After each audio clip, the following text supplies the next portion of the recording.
All right, so we're live. Going to try to do this a little bit differently today as we're both on the road. I'm set up in Indianapolis for the Big Ten tournament, also on the road, but obviously free agency, the legal tampering period started on Monday. The Chargers with a few moves and certainly making our way through social media. The fans a little bit nervous about kind of how this whole thing has come out the gates, and obviously want to make sure we get this thing up and rolling. We'll see whether or not we can engage with any of you. Part of this is logistical because of where we are and how we're spread out to do this thing live on YouTube. But hopefully we can engage with a whole bunch of folks. And we already got our first comment from Jay. Need to make some sense out of all of this. So Lo, kind of walk us through, what your experience was in free agency, the idea that this thing gets rolling at, 9 a.m. on Monday and kind of where we're sitting right now with what the Chargers have done thus far. Yeah, no question. What happens now is the agents are been on the phone since last week, calling different teams in front office and saying, hey, hypothetically, hey, if this guy get released, what would you do? Hey, if we can't get a trade, what direction are your team plan to go in? So you're calling different teams in the tampering period. I know you're not quote supposed to, but this is what happens. So guys are getting deals done in the interim of that. And then once free agency starts, you see guys just sign and you're like, wow, how did that already happen? Because of the fact they already agreed in principle, but it goes on and you're on the phone and you're banging because it's like musical chairs money. Once the chairs are up, you got to wait to that second phase. Yeah, and this is great. I love having the comments because Alex is thinking exactly what I am. So kind of here's the way I thought about free agency in terms of what I wanted to see the Chargers do. We had a lot of conversations on this pod, on this show, if you're watching the video portion of it, about Davante Adams, about DK Metcalf, about getting weapons for Justin Herbert. And ultimately what we discussed was something that Coach Harbaugh and Joe Ortiz said in their exit meetings, and that is, we'd like to bring this group back. Like we love what we have. We want to move forward. If we can sign all these guys, that'd be great. So as we kind of talked about it, and I think if you dig back into some old episodes, this isn't me trying to polish this thing up, but it's the truth. I said, look, number one is Rashawn Slater, and he's here. And after that, I'm down here before I feel like I've got priority number two. So if you were to ask me what's my big concern is kind of what's going on with Slater, what's going on with that contract. I assume he's going to end up being the highest paid left tackle, and maybe it's just a discussion about how they want to structure that. Is it a 4-year deal? Is it a 5-year deal? How much guaranteed money? Is it 90 million guaranteed? Is it 80 million guaranteed? And it's a shorter deal. But like as soon as I see that deal locked up, I'm going to feel a lot better because that was 1, Khalil Mack was 2, Poona Ford and Elijah Molden were like 3A and 3B. And so the fact they got Molden knocked out, that way Derwin James can stay in his big nickel role. He can play on the line of scrimmage. He can play dime backer. That was imperative. I know how important Khalil Mack was to this team defensively. He's the leader of the defense. They needed to make sure that Rudge, knowing that Joey Bosa was going to be cut or released, I should say, and Slater. And so they're I should say 50% because Poona obviously left, but I do love the Teair Tart re-signing. So that part of it was just, that was up here. And then external free agents kind of are a different conversation. So for me, that's sort of what I'm waiting on is I want to see that Slater deal announced sooner than later.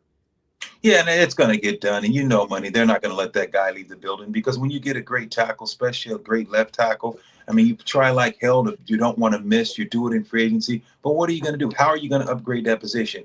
You know that you have to build, and you got your quarterback. Now you got to protect him, especially that blind side. So Slater's going to get done. I'm with you. They have to make sure they have enough money. And like you said, it's the small things, making sure it's structured the right way. How much upfront money? How's that look for this Charger organization? But you like what they did. They said, look, let's go get some guys that we know that's hungry. Let's get a couple guys that, they're not necessarily top tier guys, but we know they're going to get signed. And how nervous are those guys? Do they want to wait till all the big names are gone, or if I can give you a deal? Like I like what they did at the running back position. Okay, let's go get someone. At least we know that we can have a guy that can, we know that's been capable of carrying the ball. Is he a home run hitter? No, but at least you upgrade. At least you got some more depth at that position. Yeah, and I'll go. So here, let's get into the comments real quick because this will help. Yeah, look, I think you look at the season, those 17 games, and then you also look at the playoff game, because what do we talk about after that loss to Houston? It magnifies what your weaknesses were when you play a really good team, a playoff caliber team. And certainly the number one red flag there was interior O-line, right? And it got to a point where it affected the edges as well. And Rashawn Slater and Joe Alt had their worst game of the season as well. So why? So here's the question that a handful of these folks are asking, Alex and Jay and all these guys. What's up with the IOL? Well, and this is why I want the Slater deal done sooner than later. And that's, the market is crazy. It is crazy. Like, average to below average linemen are getting massive deals. I mean, gigantic, hard to not play them because money plays deals. And I think we talked about Aaron Banks on here. Lo, you work with the 49ers. Did you think Aaron Banks was going to get a $77 million deal based on what you saw from him on the field, the level of play that he gave? He was just a guy, and kudos to him. And you Absolutely. saw, kudos to him, because you pay these guys. But there is another guy, and you saw with Denver. Denver went out and got the Niners tackle 2 years ago. Yeah. And he's just a guy. Mike McGlinchey, he gets thrown around. He doesn't have good feet. He's a good effort guy. He is not an elite tackle. But look at the money, like you were saying. They're handing out money, and you are going to let guys, unfortunately, walk. And it's like, my goodness, no, I did not think that these interior linemen were getting the kind of deals. They're getting the kind of deals that you're like, oh my goodness, elite players are used to get. Yeah, look, and I think the Drew Dolman deal was solid. Like, that's a solid, but it's been talked about. He's a zone scheme center, and Greg and they signed Najee Harris. They're going to run gap. They're going to run power. They're going to run duo. If you don't sign, you saw Najee. He's had one kind of window of time where he looked like the Najee at Alabama. And that was, I think it was either the back end of last year or the back end of the year before, when they started running a lot more gap. And he's, Najee's not your explosive Saquon Barkley type runner. He's that 3 yards in a cloud of dust, pound you into submission, establish a brand of physicality. And I think what a lot of the people are asking about the interior line is, I think there was something left to be desired by playing Trey inside and asking him to go from more of a finesse position at tackle to guard. And I think Zion and the conversations we had about him maybe shift into center and I think that's part and parcel with the Bradley Bozeman signing. I think a lot of people freaked out about that. Like, are we really going into the season with the exact same O-line with this Bradley Bozeman? He is beloved in the locker room. He is beloved in that offensive line room. And you would probably want to have him there if the thought is you're going to go with Zion at center to make sure you've got a quality backup in case that's not working out. Now, I think there is still going to be value in the guard market. You still have Tevin Jenkins out there, who finally got through a season healthy in Chicago. He's had some issues, I'll just leave it at that, health issues and other issues. But if healthy, that's where you're going to kind of try to find the value. Kevin Zeitler, we've talked about him. He's 34, had a solid season last year in Detroit. I could see that signing. That makes sense to me. Mekhi Becton's a weird one because Chad Alexander was in New York when they drafted him high. I know there were concerns about weight and off-season conditioning and things like that. So I don't know how all that connects, but there are going to be values. Andre James at the center position is a possibility. That's what Baltimore does, man. Baltimore just signed DeAndre Hopkins for $6 million. They didn't go out and trade for DK Metcalf. They didn't sign Davante Adams for $22 million. They got DeAndre Hopkins for $6 million. That's just the way Baltimore operates. You don't want to overpay because the market gets crazy and people are desperate. And so that's sort of what my read's been so far from the Chargers these first couple days. Yeah, they're not going to chase. And, I'd like to see Poona had stayed. You and I both was like, hey, we want into this guy to be on this team. And they're not going to chase. They're not going to overpay. And I'm not saying overpay, but it just doesn't fit. See, that's what the Chargers do. And that's what it's like, why don't you go get this guy? It's not that they don't like him. It's not that they don't love him. But it's sort of like what the Niners did with Debo. It's kind of like what the Niners did when Brandon Ayuk. They went on and said, you know what? These players deserve to be paid, and they overpaid. And because you just wanted them on your roster, and because they were unhappy, you said, I got to make these guys happy. So you overpaid these guys. And I don't say necessarily overpay, but you pay what that what the market would have. But sometimes you, as a team and as an organization, you got to say, this is what I have. I have $1, and I'm not going to spend that $1 on one guy because that's all I have. And a lot of teams, they pigeonhole themselves and say, I want this guy, so I'm willing to compromise for one player when I should have divided that dollar, and that dollar would have went longer and it would have made my team better. And that's what a lot of teams don't do. It's one and done. You want your dollar to go longer? How about BetOnline, the world's most trusted betting platform, #1 source for betting on all the madness. If you're a seasoned fan, a first-time bettor, BetOnline, your ultimate game day companion, largest selection of odds on everything from college basketball to a $200,000 bracket contest. BetOnline continues to be your #1 sports betting source. Every Cinderella story to every hat trick, still doing that when it comes to the hockey. BetOnline has you covered with odds, stats, and more for every single game, every play, and every win. BetOnline, the game starts here. So I just want to run through some of these comments real quick. People nice enough to join us and see if we can answer. Moving like the Ravens front office. Yeah, we got into that. Lack of moves for IOL, unacceptable. I think we talked about that, Jay.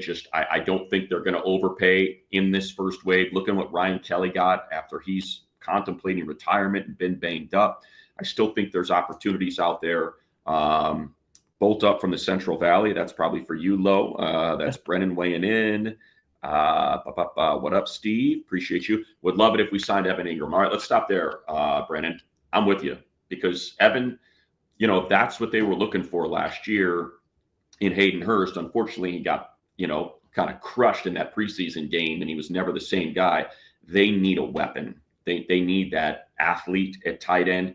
And I think that's something we talked about, Lo, with Stone Smart. We wanted to see more Stone Smart. You saw him out there make an impact. Evan Engram, most targeted guy in Jacksonville last year. He is a freakish athlete at the tight end position.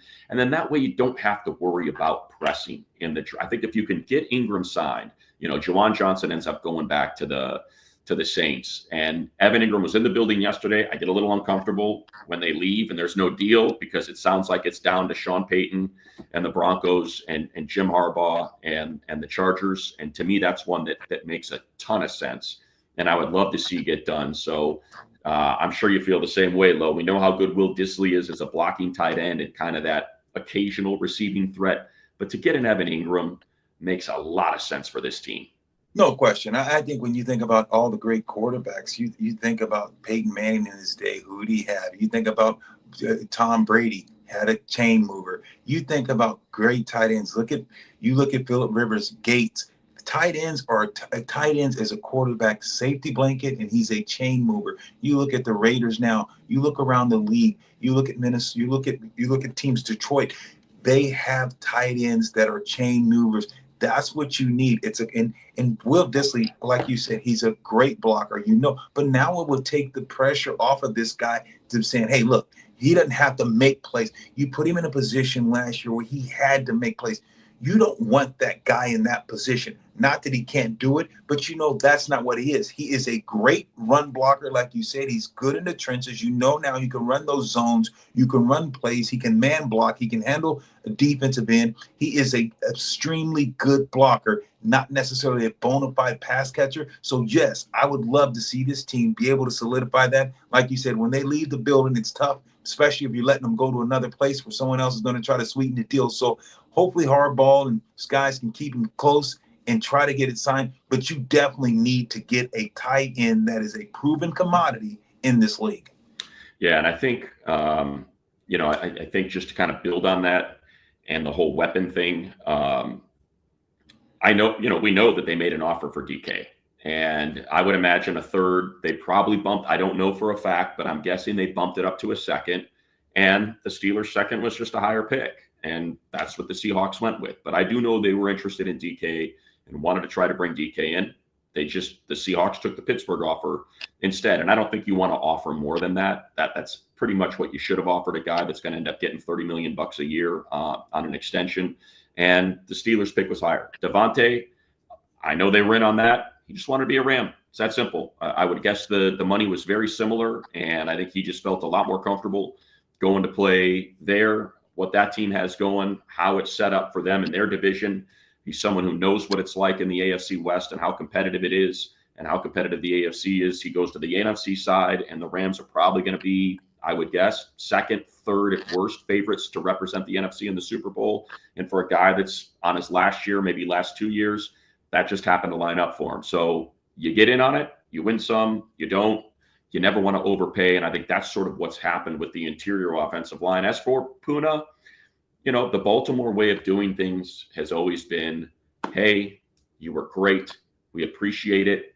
Here's the number. We'd love to have you back. If that doesn't work for you, go out and see what's there. And if we can't make it work, we wish you luck. And so that's what I'm guessing happened with Puna, is they gave him a number. He chose to go shop, and he got a huge raise based on his play last year. And I think that's a big reason why T.R. Tart is coming back. And you know how I feel about Tart and how important he was, because you want that juice, man. You got to get that upfield, collapse the pocket immediately juice. And I think Tart had one of the best get-offs, if not the best get-off of anyone on that line all season. Yeah, Tart brings a lot to the table. And, of course, you wish you had Puna because of the fact, you got a 3 guy, can hold the gap, hold a run, great run stopper, can plug it up, space eater, we like to call those guys. But you're going to have to get by. You're going to have to understand and say, look, we got to turn the page. This is a team you can't sit and say, oh, my God, woe is me. And I know a lot of the fans like, man, I wanted Puna. I wanted, to see some of these guys, get Davante Adams. And it was like you said, sometimes it just doesn't work. But you have to hold serve. You have to, as the Chargers, you got to say, I understand, and I'm going to stay true to the system. Who would have thought that we would be here, sitting here, winning 11 games last year? I mean, everyone said, how can the Chargers do this? Look what they did with less. So now you have like you said, that's why Harbaugh and this organization said, let's bring our guys back and build on it. Let's go we're going to get a couple other players. They're going to get some guys. You see it, like you said, they went out and got a running back, a guy that's been a little bit more doable. Najee, like you said, he's 3-4 yards in a cloud of dust. He gets stronger in the fourth quarter. So, but now that offsets a lot of things. If you have a guy that's doable, can do those things, it may be a different game in Houston, because now Houston maybe can't pin their ears back. So you're going to have a weapon in Najee. And so it's a situation that you are going to get better, and guys are going to get better by attrition, just being in this system for another year. Yeah. So, and that, to jump off your point with Najee, Arturo in the comments here, could the Chargers approach the running back room like the Lions did, prioritize drafting an explosive RB? So there's a lot to that, right? One, when you look at Najee, what is he? He's a big physical back. There's not a lot of game-breaking plays in his 4 years of film. It's a lot of 3 yards in a cloud of dust. It's a lot of physically punishing teams, and then maybe getting that 20-yard run in the fourth quarter. I think there's people that appreciate Najee because he's available for every game. He's a big punishing back that's not afraid to mix it up and wants to lay a lick every time he runs the ball. And then the flip side of that is, okay, he's the only back in the NFL that's rushed for 1,000 yards in each of the last 4 seasons, but he's been a volume back. He's a guy whose career average is 3.9 yards per carry.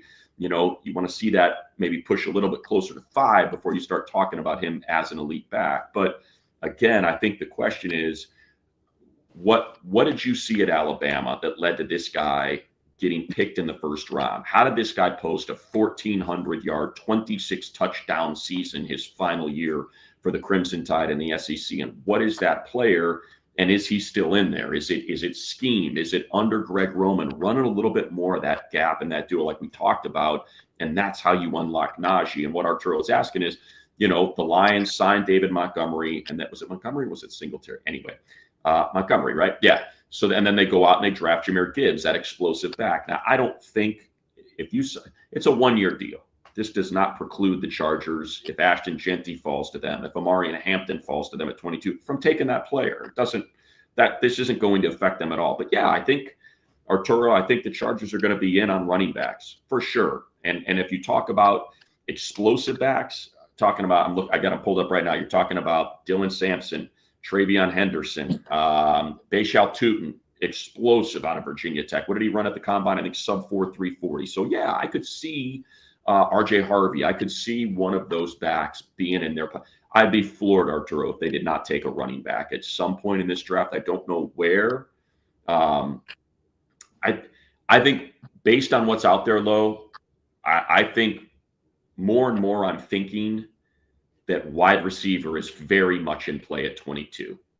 that they looked at what was out there and how, if Matthew Golden, if Abuke, if T-Mac is going to be there at 22, that may end up being the way they go. And I think that's why Evan Engram makes all the more sense, as a free agent signing. So you can get that wide receiver in the first round to pair with he and McConkey, and now you can get that look.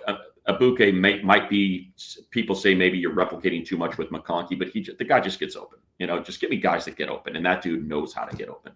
Yeah, and to your point, I think when you look at all Najee did was say, what was the biggest thing lacking for the Chargers in the running game last year? It was durability. You think about your two backs that you wanted to run the ball. You didn't know if they're going to be up the 1 week to another. So yes, were they good backs? Yes, but the durability. So what you did, it wasn't a huge deal for Najee. You said, let's get this guy. So now we have something that's durable. It's going to be there. That's shown that he can be there. So that's what you did. You're going to address the running back position without a doubt, 1,000% money. You're absolutely right. But you had to solidify a big back that's durable. Not knowing disrespect to other guys, but you didn't have the consistency. You didn't know if they were going to be available. So you took a chance in a flyer, and it got you okay. But now you said, look, I'm going to go get a guy that's going to give me 3 to 4 yards in a cloud of dust. Now if I go get me that other back, you needed that. And that's now you at least have something that you can say, okay, if we don't get what we want, we at least have a guy that can hold it down. And we've seen what he's been. He's a proven commodity. He doesn't get injured. He's been durable. He can get you those 3 to 4 yards, and that's what you want. So I think that's what this was about. This wasn't about necessarily getting a guy that's going to just change your organization, but you wanted someone that's going to be tough, physical, that can tote the mail.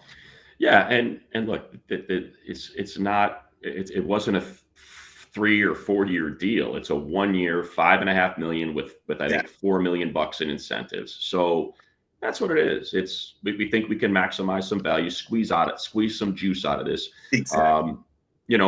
And I think in terms of, look, they have all this money. How are they going to spend it? Well, you got 10 draft picks. The Slater extension is going to be coming. That thing's going to be sniffing $30 million a year. And then I think there are still potential weapons out there that they could try to get. A lot of people talking about a reunion with Keenan, possibility. Amari Cooper, Stephon Diggs. And those are going to be like the $6 million for DeAndre Hopkins signing that the Ravens just put out there. I talked about Tevin Jenkins at guard, Kevin Zeitler at guard, Andre James at center. As far as the defensive line goes, I know, who did I just see? Somebody was talking about a lot of defensive depth. Absolutely. Defensive tackle in the draft. Kenneth Grant sitting there at 22. I could totally see that happening. If you listen to the Chargers Weekly, when I had Bruce Feldman on, he talked about running into Jim Harbaugh before Kenneth Grant ever played it down. And he said, Bruce, wait till you see this kid, man. I got this. He's a 3-star. He's going to end up being one of the best players. So we know there's that connection there with Michigan players. And as, who is it? Jirnek says, yeah, I'm not worried about Jesse Minter. Jesse Minter took 2 fifth-round rookies, 2 veterans on minimum contracts, and delivered a 17.5 points allowed per game defense last year. Turned Deion Henley in his essentially first year of playing into one of the best linebackers in the league. You're going to get Junior Colson back out there. That level of the defense is going to be sensational. You bring your safety combo back with those 3 guys, and Gilman, molded Derwin, fine there. You were able to get Khalil Mack back. Now you feel a lot better about that edge room. Maybe you can find value out there in a Von Miller, in a Zadarius Smith, in an Ojulari, one of those guys in this second wave where, and like, this is the thing with the Baltimore and the Joe Ortiz. Like I think we talked about this, Lo. Like, you can either go out and spend all